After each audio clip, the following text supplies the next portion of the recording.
মানুষের পূজা ও কেন্দ্রীয় ট্রেড পক্ষ থেকে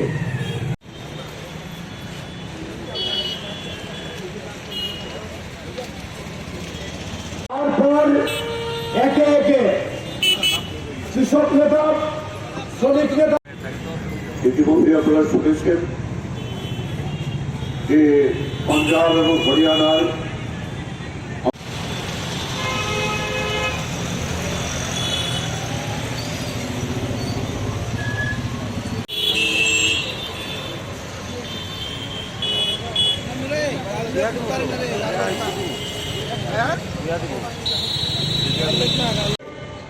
সারা ভারতবর্ষে কালা দিবসের ডাক দিয়েছে নরেন্দ্র মোদী সরকার।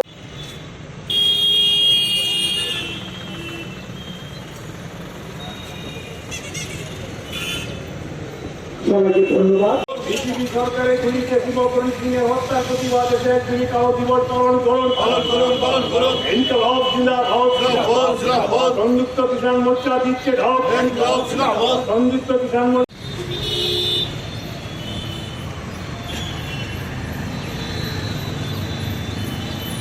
এখন শ্রদ্ধা জানাবে। এখন শুভ শরণ সিং এর প্রতি শ্রদ্ধা জানাতে আমরা কমেন মতিলাল সরকার কৃষক সভার প্রবীণতম নেতা।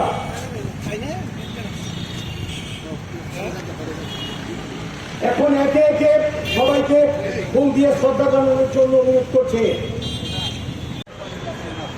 হরিয়ানা সরকারের পুলিশ ন্যায্য দাবিতে আন্দোলনরত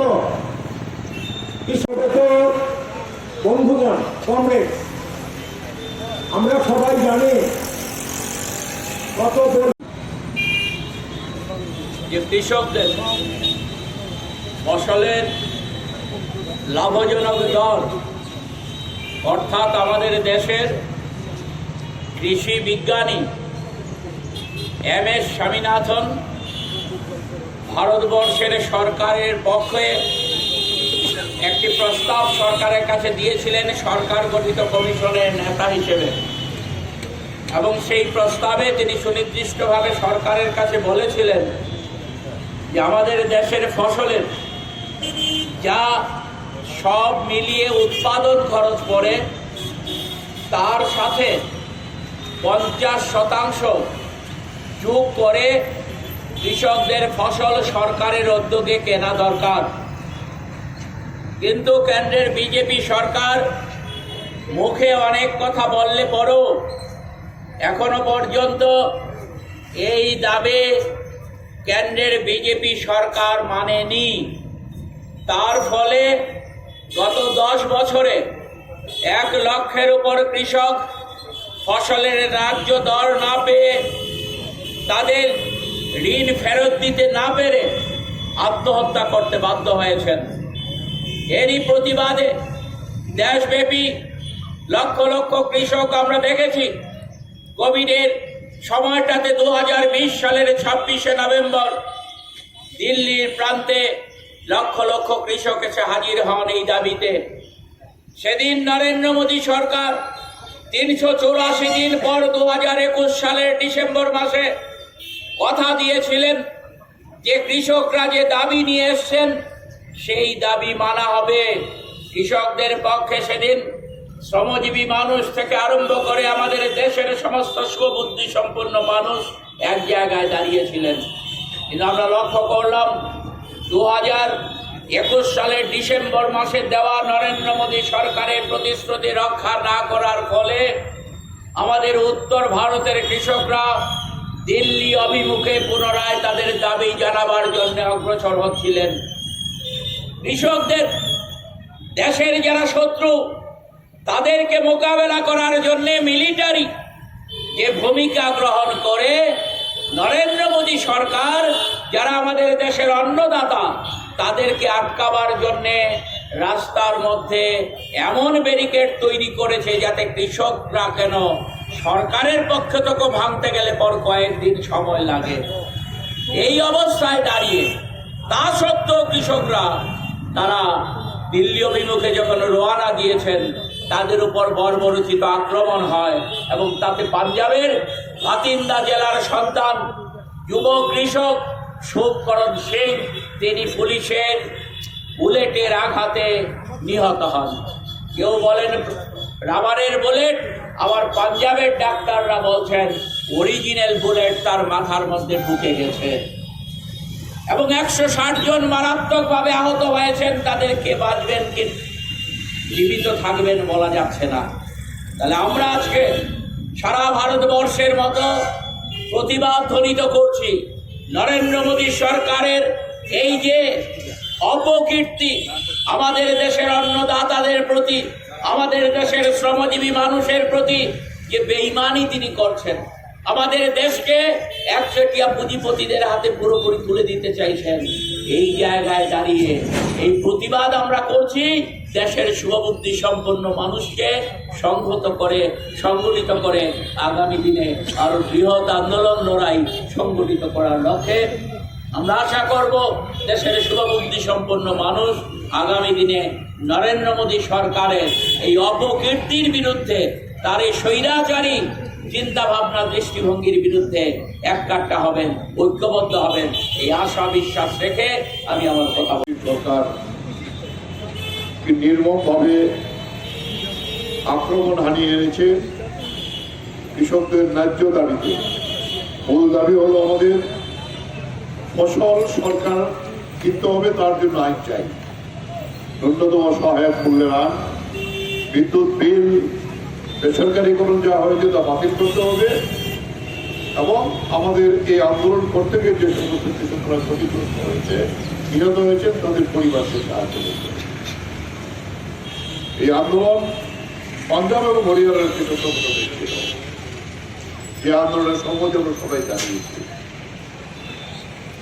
12 তারিখ থেকে তারা আগেই ঘোষণা দিয়ে আমরা দিল্লি অভিযান করব।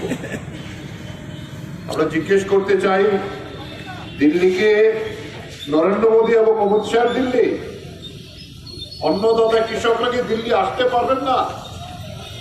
আইন মেনে, নিয়ম মেনে, অগ্রিম ঘোষণা দিয়ে, কিন্তু তাদের বিরুদ্ধে যেটাকে বর্ণনা করেছেন সাংবাদিকরাও, সেটা হয়েছে ইসরায়েল এবং ফিলিস্তিনের যে যুদ্ধ হচ্ছে তার সঙ্গে।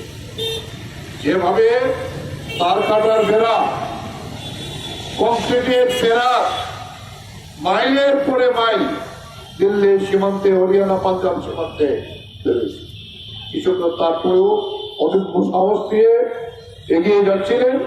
তারপরে ড্রোন দিয়ে, যেটাই প্রথম ভারতবর্ষে ড্রোন টেকনোলজি ইউজ করে, যেটা ওই ইসরায়েল আজকে প্যালেস্তাইনের উপর বোমা ফেলছে ড্রোন দিয়ে গিয়ে, ড্রোন দিয়ে কাঁদুনাকে ছুড়ে কৃষকদের আহত করেছে, রাবার বুলেট ছুড়েছে।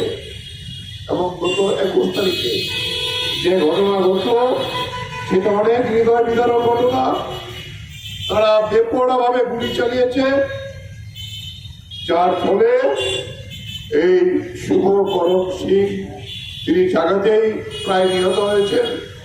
এর আগেও 2 জন আন্দোলনকারী যারা সেখানে আন্দোলন করতে এসে হৃদরোগে আক্রান্ত হয়ে নিহত হয়েছে। 160 জনের উপরে কৃষক সেজে মারাত্মকভাবে আহত হয়েছেন, তারা চণ্ডীগড়ের হাসপাতালে চিকিৎসিত হচ্ছে। এবং সেই জায়গায় দাঁড়িয়ে 100-র উপরে তাদের যে ট্রাক্টর, নেতৃত্বের যে বিভিন্ন গাড়ি, সেগুলিকে একেবারেই পুলিশ পুরোপুরিভাবে ভেঙে গুড়িয়ে দিয়েছে। তার প্রতিবাদে গত পরশুদিন সিদ্ধান্ত হয়েছিল 23 তারিখে কালো দিবস পালন হবে। গতকাল 22 তারিখে সন্ধ্যাবেলায় সংযুক্ত কিষাণ মোর্চার ন্যাশনাল কাউন্সিল মিটিং, জাতীয় কাউন্সিলের সভা হয় দিল্লিতে। সেই সভা থেকে নির্দিষ্টভাবে এই সিদ্ধান্ত জানানো হয়েছে যে আজকে গোটা দেশে এই শুভকরণ সিং সহ যারা নিহত হয়েছে এবং যারা আহত হয়েছে এটা কালো দিবস পালন করা হবে নরেন্দ্র মোদীর সরকারের বিরুদ্ধে। এবং সংযুক্ত মোর্চার সভা থেকে দাবি তোলা হয়েছে যে এই গ্যারান্টি যদি আমরা আগের থেকে না পাই আলোচনায় আর করবো না। আমরা আগে সংযুক্ত মোর্চা চাই যে ফসলের ন্যায্য দাম, তার যে গ্যারান্টি এমএসপি তা দিলে অর্ডিন্যান্স করলে আলোচনায় বসা হবে। এরপরে যে বিষয়টি বলা হয়েছে 1 কোটি টাকা দিতে হবে গুরুরাম সিং আর শুভকরণ সিং নিহত হয়েছে তার পরিবারকে, এবং আগামী 26 তারিখে সরকারের আলোচনা থেকে বেরিয়ে এসেছে তারা কেন এমএসপি মানতে পারছে না।